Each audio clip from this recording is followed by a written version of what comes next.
Dad's retiring. The company's mine now, Bradley Morrison announced while settling himself into my executive chair like he belonged there. He'd already started giving orders to my team, his voice carrying that entitled tone I'd grown to despise over the past 6 months. My name is Juliana Hayes, and I'm the Chief Financial Officer at Morrison Industries, a mid-sized manufacturing company based in Columbus, Ohio. At 42 years old, I've spent 15 years climbing the corporate ladder through hard work and dedication, not through family connections. Unlike Bradley, who at 35 still acted like a spoiled child despite his MBA from an expensive private school, I stood in the doorway of my own office watching this theatrical performance unfold. Bradley had positioned himself behind my mahogany desk, already rifling through confidential financial documents that he had no legal right to access. His expensive suit couldn't hide the smugness radiating from every gesture as he picked up my personal coffee mug and took a sip. "Excuse me," I said, keeping my voice level despite the rage building inside me. "This is my office." Bradley looked up with mock surprise, as if he just noticed me standing there. "Oh, Juliana, good timing. I was about to call you in." He gestured to the chair across from my own desk, the chair where clients typically sat. "Please have a seat. We need to discuss the transition." The audacity was breathtaking. I'd been expecting something like this ever since Mr. Morrison's health scare 3 months ago, but seeing it happen still felt surreal. Bradley had been circling the company like a vulture, making increasingly bold moves to position himself as the heir apparent. The board meetings where he'd started showing up uninvited, the casual comments about family legacy, and the way he'd begun introducing himself to new clients as the future CEO. "Bradley," I said calmly, "your father hasn't made any official announcements about retirement. The board hasn't voted on succession planning. You can't I?" He leaned back in my chair, fingers steepled like some corporate mastermind from a bad movie. "Look around, Juliana. This is a family business. Has been for 30 years. When Dad steps down, it goes to family. That's how these things work." Behind him I could see my financial team, through the glass walls, their faces a mixture of confusion and concern. Bradley had already started barking orders at them when I'd stepped out from my morning meeting with the auditors. Jennifer, my senior analyst, caught my eye and mouthed, "What do we do?" I gave her a subtle shake of my head, signaling her to stay calm. What Bradley didn't know was that I'd been quietly building a case against him for months. Those late nights he assumed I was working on quarterly reports. I'd been documenting his financial irregularities instead. The suspicious transactions, the shell companies, the missing funds. I had it all. And now, watching him claim ownership of a company he'd been systematically robbing, I knew the time had come to act.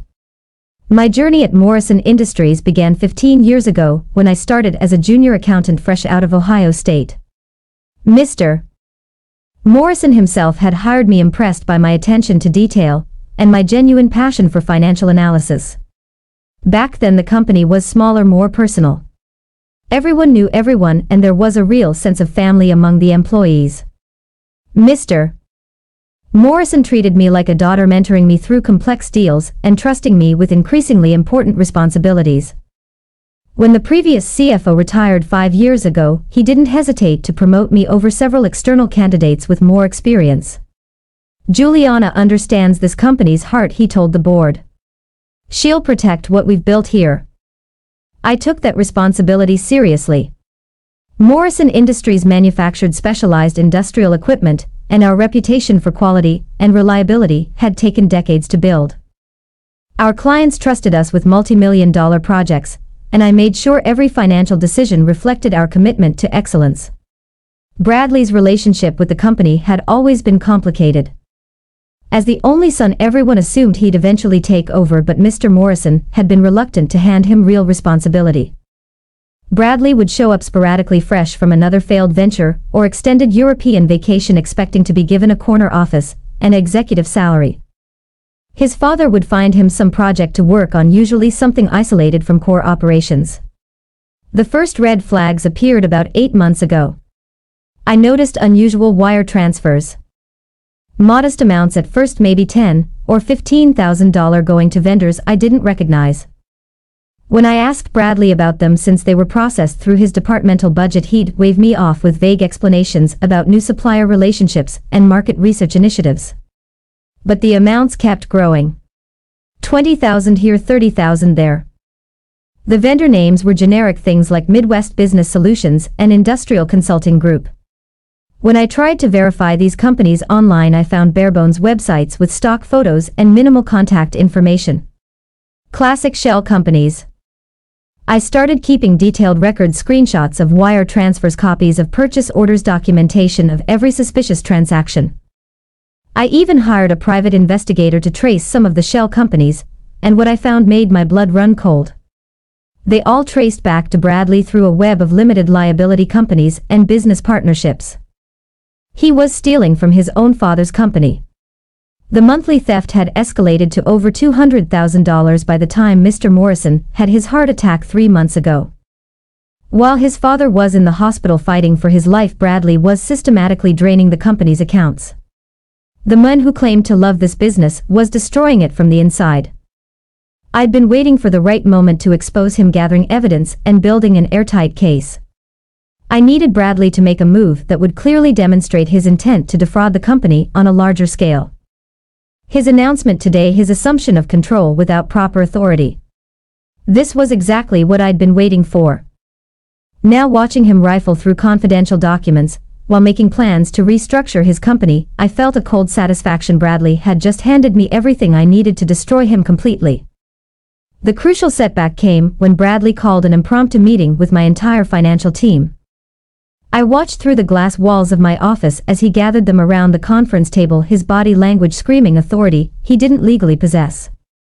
"Listen up, everyone," Bradley announced, standing at the head of the table like he'd been leading meetings there for years. "There are going to be some changes around here. Big changes." I moved closer to the door, straining to hear every word. This was it. The moment Bradley would overplay his hand completely.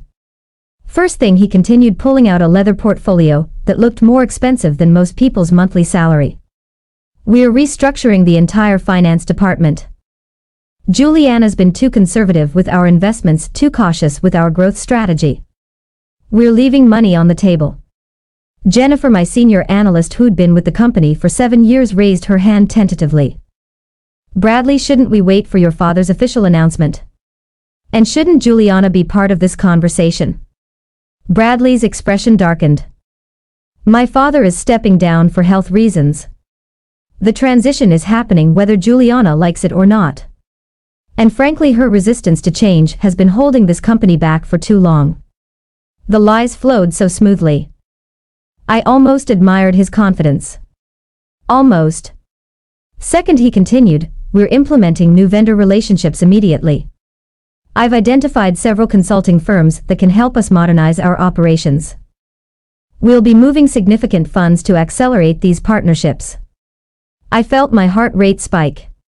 He wasn't just claiming control. He was planning to expand his theft operation under the guise of corporate restructuring.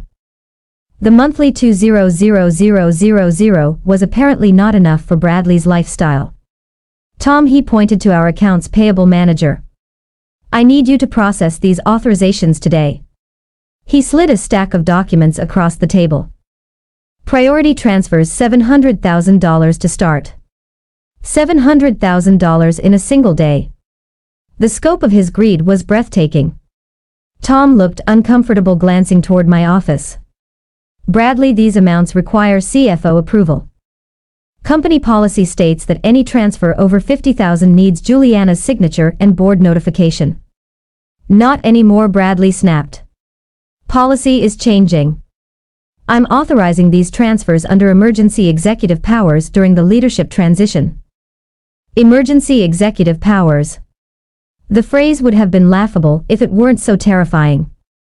Bradley was inventing authority that didn't exist, betting that people's respect for the Morrison name would override their adherence to proper procedures. But he'd made a critical mistake. Everything he just said was being recorded by the conference room's standard recording system. A system I discreetly activated when I saw him gathering my team. His claims of authority, his plans to move $700,000 to shell companies, his dismissal of board oversight, it was all being documented in real time. I stepped back into my office and quietly began packing my personal belongings. I'd heard enough. Bradley had just confessed to planning the largest single theft in company history, and he'd done it in front of witnesses while being recorded. The trap he'd been setting for himself over the past 8 months had finally snapped shut. I moved with deliberate calm, placing my personal items into a cardboard box while Bradley continued his hostile takeover in the conference room. My framed photo with Mr. Morrison at last year's company picnic, my Ohio State coffee mug, the small cactus plant that had survived 5 years of office fluorescent lighting. Each item went into the box with careful precision. The symbolism wasn't lost on me. Bradley thought he was watching me admit defeat, packing up and surrender, while he claimed his birthright. He had no idea I was loading ammunition. Through the glass wall I could see him growing more animated, more confident with each passing minute. He'd moved to the whiteboard now, sketching out organizational charts that put him at the top of every decision-making process.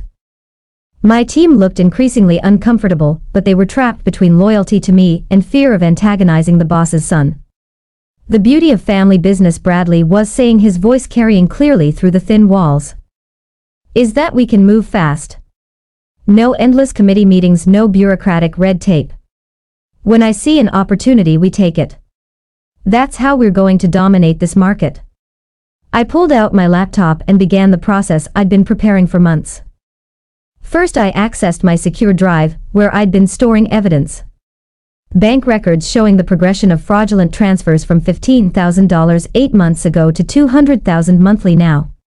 Screenshots of shell company websites. Corporate registration documents revealing Bradley as the beneficial owner of multiple fake vendors. Email trails where he'd authorized payments to companies that existed only on paper. But the crown jewel was the forensic analysis I'd commissioned 3 weeks ago. I'd hired Rebecca Cross, one of the most respected financial investigators in Ohio, to trace Bradley's money trail. Her report was devastating, a 40-page document that laid out the entire embezzlement scheme with mathematical precision. Bradley had stolen $2.4 million over 8 months. The methodology was actually quite sophisticated for someone I'd always considered more spoiled than smart. He'd created a network of 5 shell companies, each with professional-look websites and registered business addresses that led to mail forwarding services. The companies had names that sounded legitimate. Industrial Solutions Group, Midwest Manufacturing Consultants, Professional Services Alliance.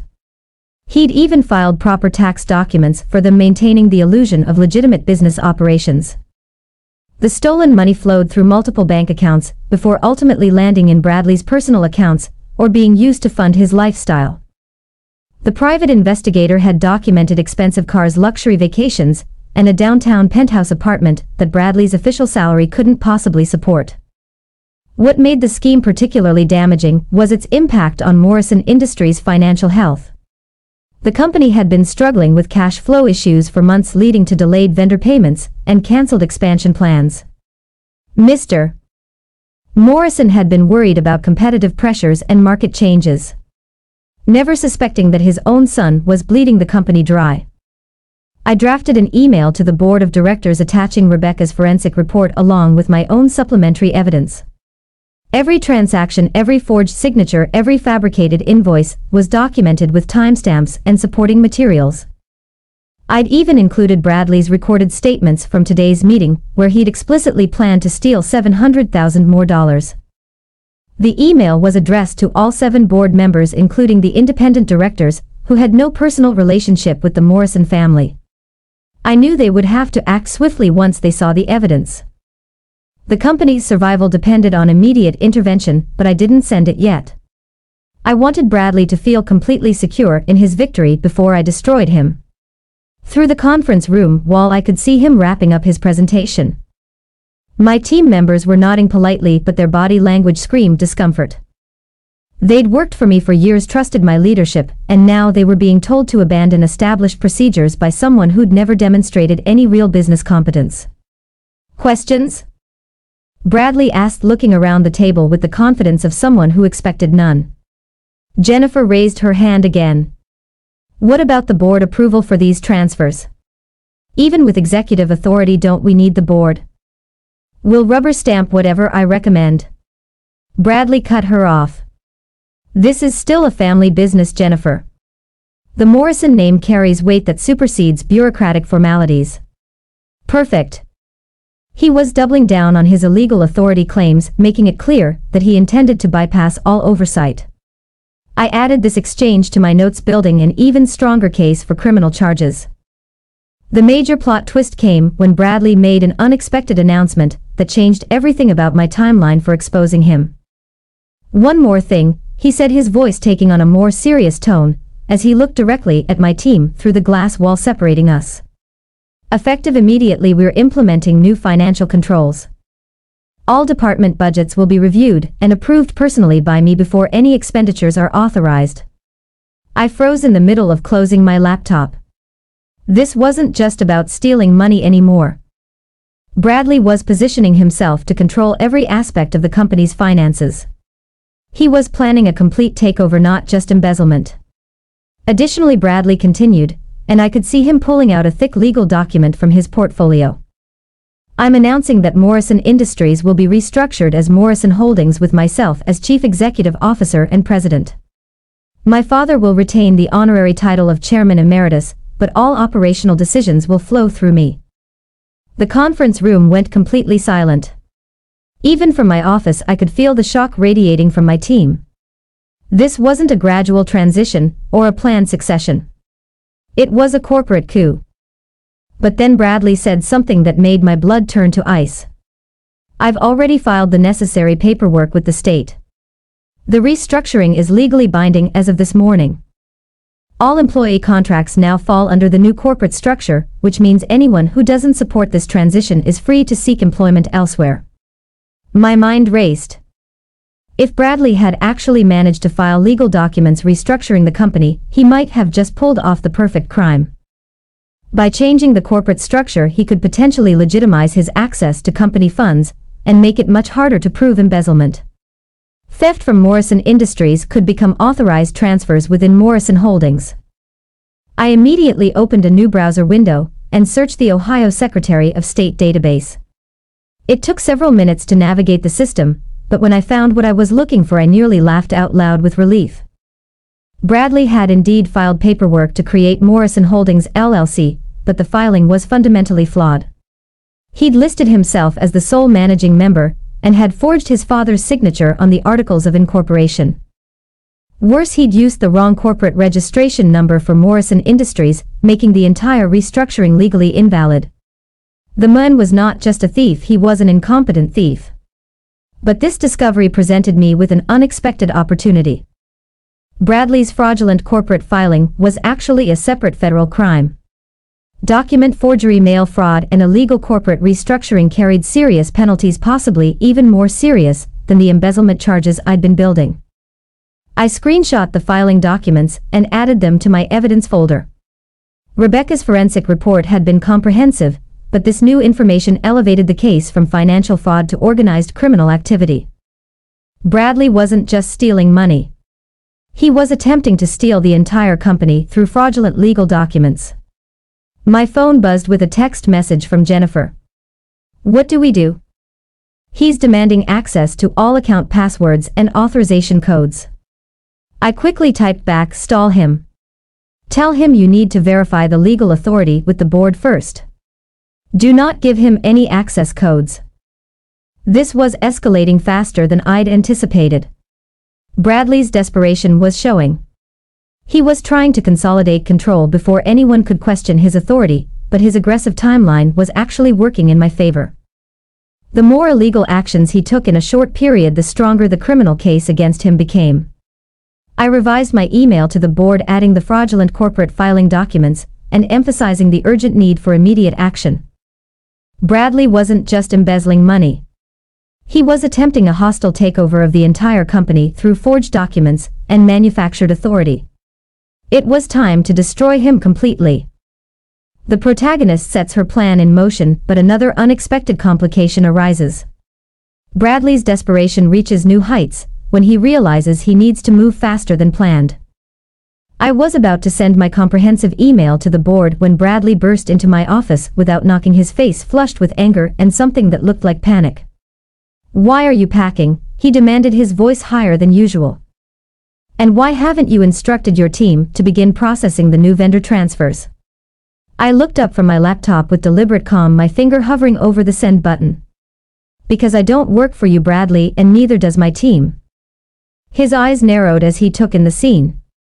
My packed box, my closed laptop, my complete lack of deference to his assumed authority. For the first time since walking into my office, Bradley seemed to realize that I wasn't playing along with his fantasy. "You're fired," he said, trying to regain control of the conversation. "Security will escort you out." I almost smiled at his amateur mistake. "On whose authority?" "You filed fraudulent documents, Bradley. Morrison Holdings doesn't legally exist, which means you have no authority to fire anyone." The color drained from his face so quickly I thought he might faint. How did I know about your fake company filing?" I stood up, closing my laptop with a satisfying click. "Because I'm actually good at my job. Unlike someone who's been stealing $2.4 million and thinks nobody would notice." Bradley's mouth opened and closed like a fish gasping for air. The exact number $2.4 million had clearly shocked him. He'd probably assumed his thefts were too small and scattered for anyone to track comprehensively. "That's impossible," he whispered. "You can't know that." Shell Companies, Bradley Industrial Solutions Group, Midwest Manufacturing Consultants, Professional Services Alliance. I recited the names of his fake companies like I was reading from a grocery list. 5 companies total, all registered to mail forwarding services, all receiving fraudulent payments authorized by you. His face went from pale to greenish. I could practically see his mind racing, trying to calculate how much evidence I might have and how much trouble he was in. "You're bluffing," he said. But his voice lacked conviction. "Even if you suspected something you couldn't prove." "Rebecca Cross," I interrupted. "Professional financial investigator. 40-page forensic report documenting every fraudulent transaction over the past 8 months. Bank records, corporate filings, money trails, forged signatures, everything." Bradley grabbed the back of my chair for support, his knees apparently no longer willing to hold his weight. The magnitude of his exposure was finally sinking in. "What do you want?" he asked quietly. "Money, a promotion. I can make this worth your while." Now I did smile. "What I want, Bradley, is justice and accountability, and for you to face the consequences of stealing from a company your father spent 30 years building." "You don't understand," he said desperately. "If this comes out, it destroys everything. The company, the family reputation, all of it. My father's life work." "No," I corrected him. "Your theft destroys everything. My job is to stop you before you steal even more." I picked up my laptop and moved toward the door. "The board will be receiving my complete report in about 30 seconds. I suggest you use that time to call a good criminal defense attorney, because you're going to need one." Bradley lunged forward, trying to grab my laptop, but I was already out the door. Behind me I could hear him shouting something about company loyalty and family betrayal, but the words sounded distant and pathetic. As I walked past the conference room, I saw my team still sitting around the table, looking confused and worried. I gave Jennifer a small nod and hit send on my email to the board. The trap had been sprung. Now came the reckoning. I walked calmly to the elevator, my laptop bag slung over my shoulder and my cardboard box balanced in my arms. Behind me I could hear Bradley's voice rising in panic as he called someone. Probably a lawyer, though I doubted any attorney could save him from what was coming. The elevator doors closed just as my phone started ringing. Board Chairman Douglas Westfield's name appeared on the screen. "Juliana." His voice was tight with concern when I answered. "I just received your email. Please tell me this isn't real." "It's all documented, Mr. Westfield. Every transaction, every forged signature, every fake company. Bradley has stolen $2.4 million over 8 months. And this morning he tried to steal $700,000 more." A long pause. "The recording you included, that's really him planning additional theft. Recorded 40 minutes ago in the conference room." He also filed fraudulent corporate documents this morning attempting to restructure the company under his control without board approval or legal authority. Jesus Christ! I could hear papers rustling as Westfield reviewed the evidence. Juliana, we need an emergency board meeting immediately. Can you be available this afternoon? Of course, but Mr. Westfield, there's something else you should know. Bradley is in my office right now trying to authorize additional transfers. My team is stalling him, but he's desperate. If you're going to act, it needs to be today. I'm calling the police, Westfield said grimly. This is beyond board discipline. This is criminal fraud. Through the elevator's glass walls, I could see Morrison Industries' lobby, where I'd walked in as an excited junior accountant 15 years ago. Today, I was walking out as the person who'd saved the company from destruction. Mr. Westfield, I said as the elevator reached the ground floor. There's one more thing. I recommend you secure all financial systems immediately. Change passwords, freeze authorization codes, everything. Bradley is going to try to move money the moment he realizes what's happening. Already on it. And Juliana, thank you. You just saved this company. I drove to a coffee shop 3 blocks away and waited. It took exactly 22 minutes.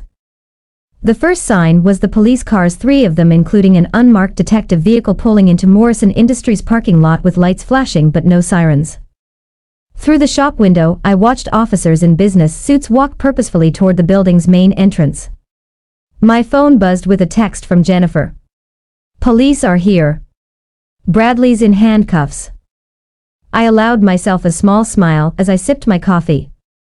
The speed of law enforcement's response spoke to the seriousness of Bradley's crimes. Financial fraud involving millions of dollars and forged corporate documents wasn't something they treated lightly.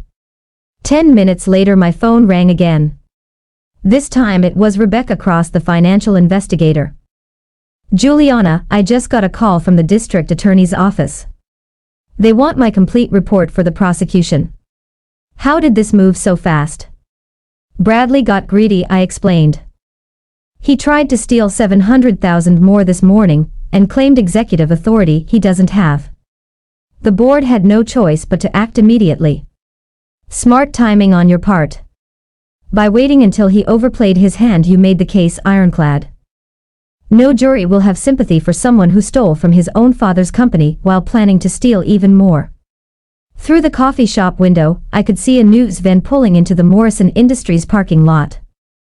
Word was already spreading about the arrest of a prominent local businessman's son for embezzlement and fraud. My phone buzzed with another text, this time from Douglas Westfield. Emergency board meeting at 6 p.m. We need to discuss your role going forward. I finished my coffee and headed back to face whatever came next. Bradley's reign of theft was over, but the real work of rebuilding Morrison Industries was just beginning. Bradley Morrison faced federal charges for embezzlement, mail fraud, and filing false corporate documents, ultimately receiving a 7-year prison sentence and being ordered to pay $2.4 million in restitution to Morrison Industries.